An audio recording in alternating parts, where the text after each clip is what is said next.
Physics chapter 2 motion example number 5 example number 5 এর দেখি আমাদের কি বলা আছে a ball is let to fall from a height of 120 meter from point A থেকে একটা বলকে ফেলে দেওয়া হচ্ছে এবং এটা হচ্ছে ফ্রি ফল আমি কোনো এক্সটার্নাল ভেলোসিটি অ্যাপ্লাই করতেছি না এটা হচ্ছে body falling freely by the gravitational attraction A point থেকে at the same time একই সময়ে from point B another ball is thrown vertically upward at 19.6 meter per second এই এ বলটাকে গ্র্যাভিটেশনের অ্যাট্রাকশনের মাধ্যমে নিচে পড়তেছে কত হাইট থেকে 120 মিটার হাইট থেকে এটা যখন পড়া শুরু করছে ঠিক ওই মুহূর্তেই একটা বল আমরা নিচ থেকে দ্যাট ইজ বি পয়েন্ট থেকে ওপরের দিকে নিক্ষেপ করব অথবা বলবো ছুঁড়ে মারবো এবং সেই ছুঁড়ে মারার ভেলোসিটিটা হচ্ছে 19.6 এখন আমাদের কোয়েশ্চেনে বলা হয়েছে determine the velocity of ball A after 1.8 second 5 এর এটা একদম ইজি এটা নিয়ে টেনশনের কিছু নাই 5 এর এ determine the velocity of ball A after 1.8 second যেহেতু আমাদের টাইম বলেই দেওয়া আছে 1.8 সেকেন্ড তাহলে t ইকুয়াল টু এটা আর এটা আমরা বলছি ফ্রি ফল যখনই কথাটা আসবে তখন আমাদের ধরে নিতে হবে ইনিশিয়াল ভেলোসিটি 0 ফ্রি ফলের মানে হচ্ছে ইনিশিয়াল ভেলোসিটি 0 ওকে আর কি কিছু দেওয়া আছে আর একটা এরকম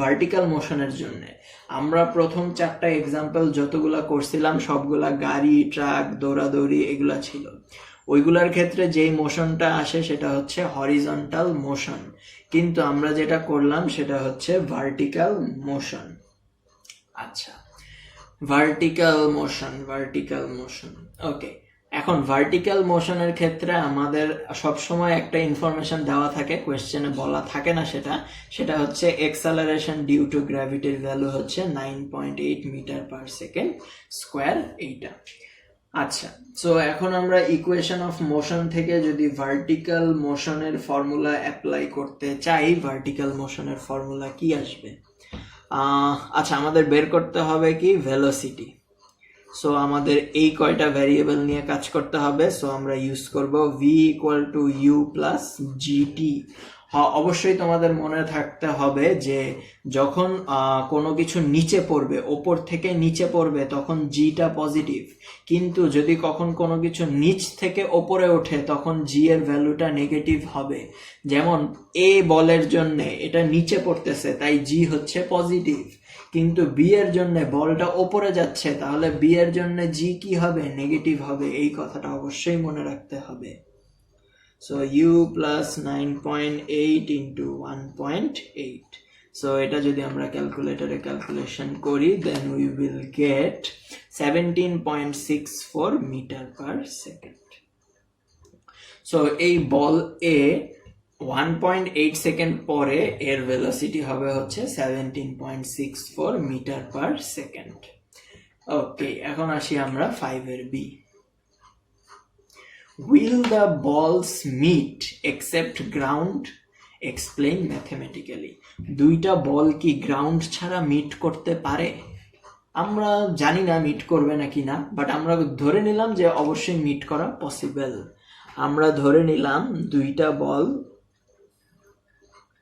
গ্রাউন্ড থেকে এক্স মিটার ওপরে মিট করে দুইটা বল গ্রাউন্ড থেকে দ্যাট ইজ এই পয়েন্ট থেকে এই পয়েন্টে হচ্ছে মিট করবে এটা হচ্ছে এ আচ্ছা এ বি তো দেওয়াই আছে আমি মাঝখানের পয়েন্টটাকে দিলাম সি সো ধরে নিলাম দুইটা বল সি পয়েন্টে মিট করবে আর এই সি পয়েন্ট হচ্ছে গ্রাউন্ড থেকে এক্স মিটার ওপরে পুরাটা 120 এটা এই এতটুকু হচ্ছে এক্স তাহলে বাকি পোর্শনটা কি হবে 120 মাইনাস এক্স এটা না বললেও বোঝা যায় পুরাটা ছিল 120 এতটুকু হচ্ছে এক্স তাহলে বাকি পোর্শনটা কি হবে 120 মাইনাস এক্স আচ্ছা তাহলে আমরা ধরে নিলাম লেট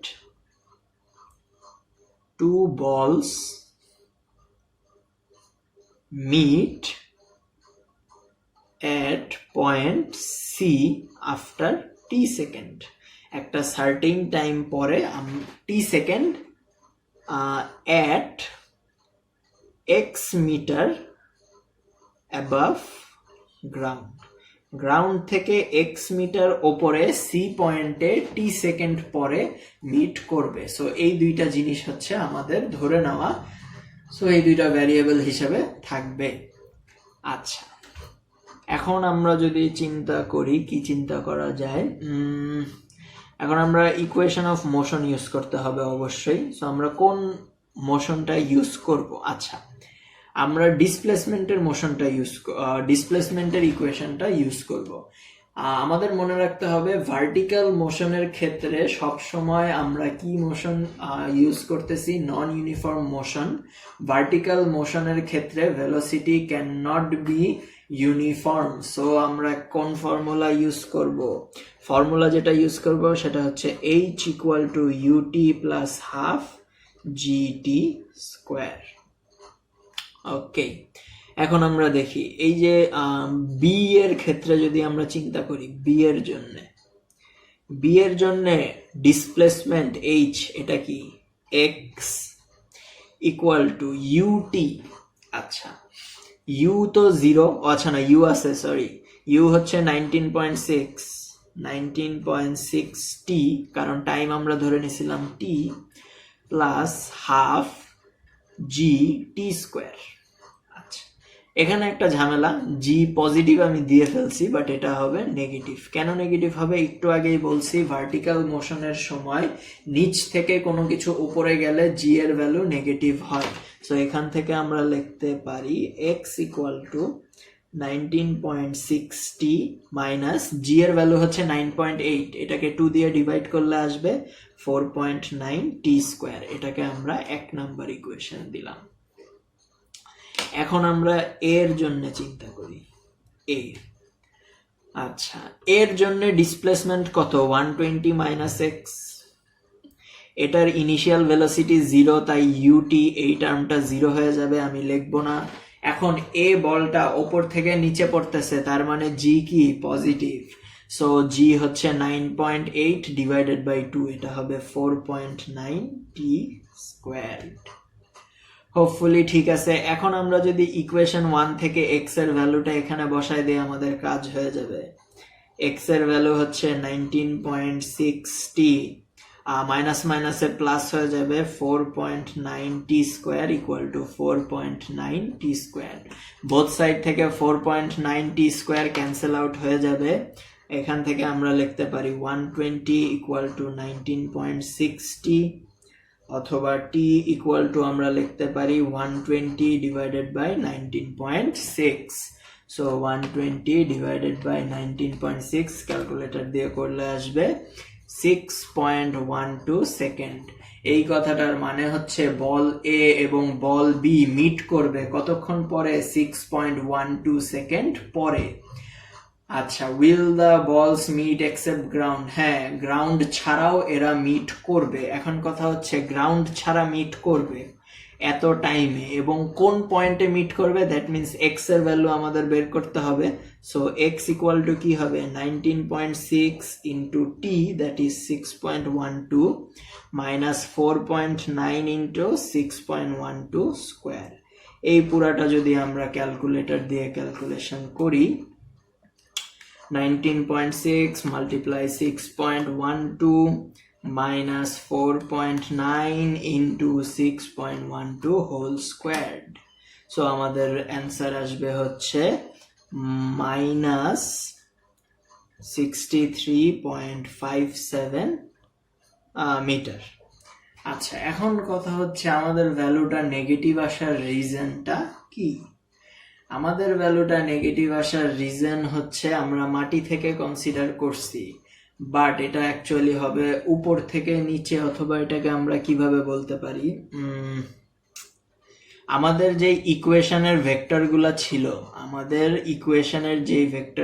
ছিল, যেমন আমি এই ভ্যালুটা বসাইছি কি ইকুয়েশন 1-এ।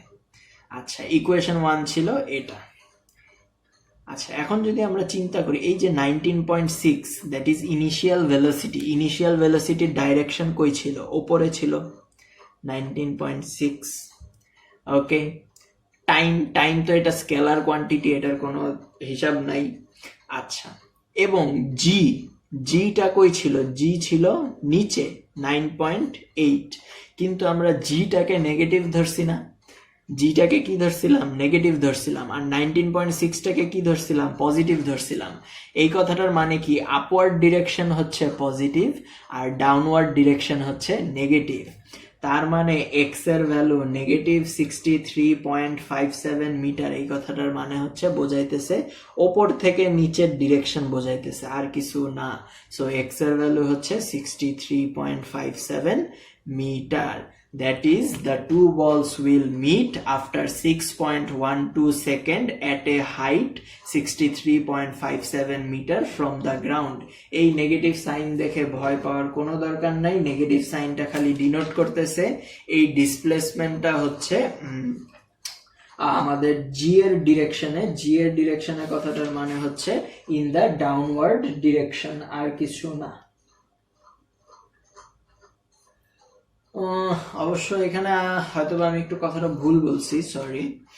এক্স এর ভ্যালু নেগেটিভ, আচ্ছা তাহলে এক্সটা হয়তোবা উপরে হওয়ার কথা ছিল, কিন্তু এটা হয় নাই। ও সরি, আমার এক্সপ্লেনেশনটা একটু ভুল ছিল। এক্স এর ভ্যালু নেগেটিভ, এই কথাটার মানে হচ্ছে আমাদের এই বল দুইটা মিট করবে না। মিট না করার রিজন হচ্ছে আমরা ধরে কোয়েশ্চেনে যখন আমরা অ্যাপ্লাই করছিলাম, আমরা কিন্তু এখানে নেগেটিভ এক্স বলি নাই। আমরা কোয়েশ্চেনে যখন অ্যাপ্লাই করছিলাম এক্সটাকে আমরা নিচ থেকে ওপরে কনসিডার করছিলাম, কিন্তু আমাদের অ্যান্সারটা আসছে কি ওপর থেকে নিচে। তার মানে দুইটা আমরা যেটা ধরে নিছিলাম এবং আমাদের যে রেজাল্টটা আসছে, দুইটা রেজাল্ট কি কন্ট্রাডিক্টরি। মানে কি এই রেজাল্টটা এক্সিস্ট করবে না। যেহেতু আমাদের এক্স এর ভ্যালু নেগেটিভ, আমরা জানি distance can never be negative, এবং আমরা যদি আরেকভাবে বলতে চাই আমাদের অ্যাজাম্পশন এবং আমাদের অবটেইনড রেজাল্ট দুইটা কন্ট্রাডিক্টরি। কারণ আমরা ধরে নিছিলাম মাটি থেকে ওপরে হচ্ছে এক্স মিটার, আর আমাদের রেজাল্টের সাথে যদি আমরা কম্পেয়ার করি তাহলে আমাদের ভ্যালু আসতেছে ওপর থেকে নিচে হচ্ছে এক্স। সো এই দুইটা যেহেতু কন্ট্রাডিক্টরি, তার মানে এক্স এর ভ্যালু এক্সিস্ট করে না, আর এক্স এর ভ্যালু এক্সিস্ট না করার মানে হচ্ছে the two balls will never meet. That's it.